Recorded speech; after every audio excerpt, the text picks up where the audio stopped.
आणि बारामतीमध्ये उपमुख्यमंत्री अजित पवारांच्या संकल्पनेतून तब्बल 50 कोटींचं अत्याधुनिक बसस्थानक उभारण्यात आलंय। जवळपास 6 एकरवर उभारण्यात आलेल्या या बसस्थानकात प्रवाशांसाठी सर्व सुखसुविधा देण्यात आल्या आहेत। तर 2 मार्चला मुख्यमंत्री एकनाथ शिंदे, उपमुख्यमंत्री अजित पवार आणि देवेंद्र फडणवीस यांच्या उपस्थितीत या बसस्थानकाचं लोकार्पण होणार आहे। काय पण देशभरात नसेल असं बस स्थानक उपमुख्यमंत्री अजित पवार यांच्या संकल्पनेतून बारामतीमध्ये उभारण्यात आलेलं आहे। आपण आहोत बारामती मधील बस स्थानकाच्या या ठिकाणी आपण पाहू शकता तब्बल 50 कोटी रुपये खर्च करून हे बस स्थानक उभारण्यात आलेले आहे। प्रवाशांसाठी कॅन्टीन, महिलांसाठी हिरकणी कक्ष देखील या बस स्थानकात उभारण्यात आलेला आहे। या बस स्थानकांमध्ये बाजारगाळे देखील उभारण्यात आलेले आहेत। सेमिनार हॉल, कॉन्फरन्स हॉल या बस स्थानकामध्ये देखील उभारण्यात आलेले आहे। एकाच वेळी तब्बल 22 गाड्या थांबणार आहेत असे फ्लॅट देखील या बस स्थानकामध्ये थांबणार आहेत।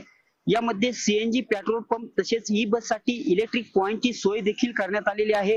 हे बस स्थानक उपमुख्यमंत्री अजित पवार यांच्या संकल्पनेतून आणि पुढाकारातून उभारण्यात आलेलं आहे। लोकसभेच्या निवडणुकीच्या आचारसंहिता लागू होण्यापूर्वीच हे उद्घाटन होणार आहे।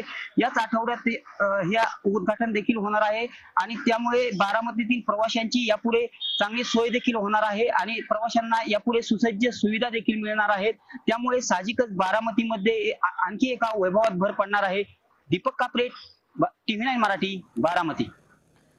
अजित पवारांच्या संकल्पनेतून हे अत्याधुनिक बसस्थानक उभारण्यात आलेलं आहे। तब्बल 50 कोटी रुपये या बसस्थानकाला उभारणीसाठी खर्च आलेला आहे।